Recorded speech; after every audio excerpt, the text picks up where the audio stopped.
Hi, my name is Annie, and welcome to the Walking Word, where we go through the Holy Scriptures in a year as part of discipling. And we are in the book of Numbers, which is a census book, it's a historical book. It's still a legislative book, as some laws are still discussed here, some ordinances of God. And we're in chapter 5, the unclean expelled. Mhm. The Lord then said to Moses, order the Israelites to expel from the camp every leper and everyone suffering from a discharge and everyone who has become unclean by contact with a corpse. Male and female alike, you shall compel them to go out of the camp. They are not to defile the camp in which I dwell. The Israelites obeyed the command that the Lord had given to Moses. They expelled them from the camp. Unjust possession. The Lord said to Moses, tell the Israelites, if a man or woman commits a fault against his fellow man and wrongs him, thus breaking faith with the Lord, he shall confess the wrong he has done, restore his ill gotten goods in full, and in addition give 1/5 of their value to the one he has wronged.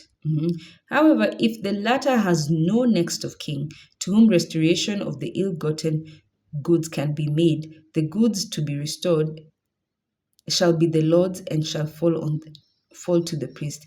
This is apart from the atonement ram with which the priest makes amends for the guilty man. Likewise, every sacred contribution that the Israelites are bound to make shall fall to the priest. Each Israelite man may dispose of his own sacred contributions. They become the property of the priest to whom he gives them. Okay. Ordeal for suspected adulteress, we're in verse 11 of chapter 5. The Lord said to Moses, speak to the Israelites and tell them, if a man's wife goes astray and becomes unfaithful to him by having intercourse with another man, though her husband has not sufficient evidence of the fact, so that her impurity remains unproved for the lack of witness who might have caught her in the act, or if a man is overcome by a feeling of jealousy and makes him suspect his wife, whether she was actually pure or not. He shall bring his wife to the priest and shall make along as a offering for her a tenth of an ephah of barley meal. However, he shall not pour oil on it, nor put frankincense over it, since it is a cereal offering of jealousy, a cereal offering for an appeal in a question of guilt. The priest shall first have the woman come forward and stand before the Lord. In an earthen vessel, he shall meanwhile put some holy water. Mm, mm. We're in verse 16. The priest shall first have the woman come forward and stand before the Lord. In an earthen vessel, he shall meanwhile put some holy water. The holy water is coming from, if you can remember the lava, those ones Oholiab and Bezalel have built. Yeah, the source of water inside the tent of meeting. Yeah. I think that's where the holy water comes from, as well as dust that he has taken from the floor of the dwelling. Mhm. The floor of the dwelling. Then, as the woman stands before the Lord, the priest shall uncover her head and place in her hand the cereal offering of her appeal, that is, the cereal offering of jealousy, while he himself shall hold the bitter water that brings a curse. Oh my goodness. So the husband is carrying the bitter water uh, that's coming from the sanctuary, then she's carrying the soil from the sanctuary. And this is why we spoke about land and curses of land and why the land speaks against us. So look at what she's being told to do here. Then he shall adjure the woman, saying to her, if no other man has had intercourse with you, now the priest is probing, and you have not gone astray by impurity while under the authority of your husband, be immune to the curse brought by this bitter water.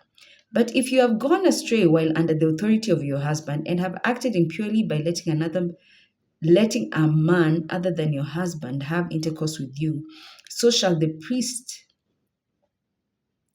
adjure the woman with this oath of imprecation. May the Lord make you an example of malediction and imprecation. Oh my goodness.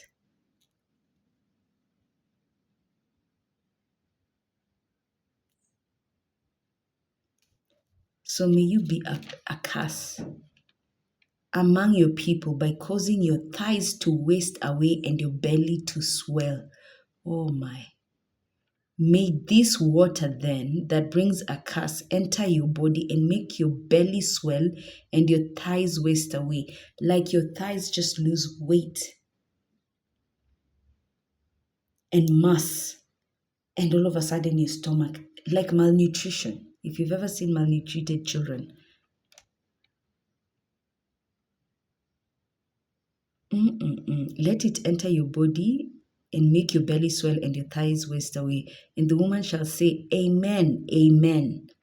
Uh-huh. Remember, Amen is yes and final and truly may it be.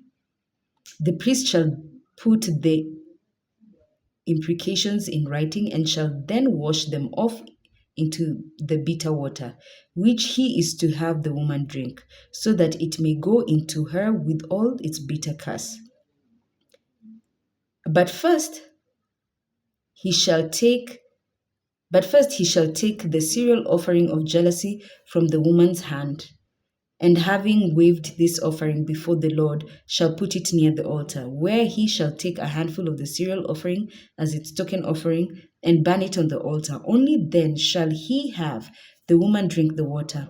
Once she has done so, if she has been impure and unfaithful to her husband, this bitter water that brings a curse will go into her, and her belly will swell and her thighs will waste away, so that she will become an example of imprecation, a sign of curse among her people. If, however, the woman has not defiled herself, but is still pure, she will be immune and will be able to bear children. This then is the law of jealousy for jealousy, when a woman goes astray while under the authority of her husband and acts impurely, or when such a feeling of jealousy comes over a man that he becomes suspicious of this wife. He shall have her stand before the Lord, and the priest shall apply this law in full to her.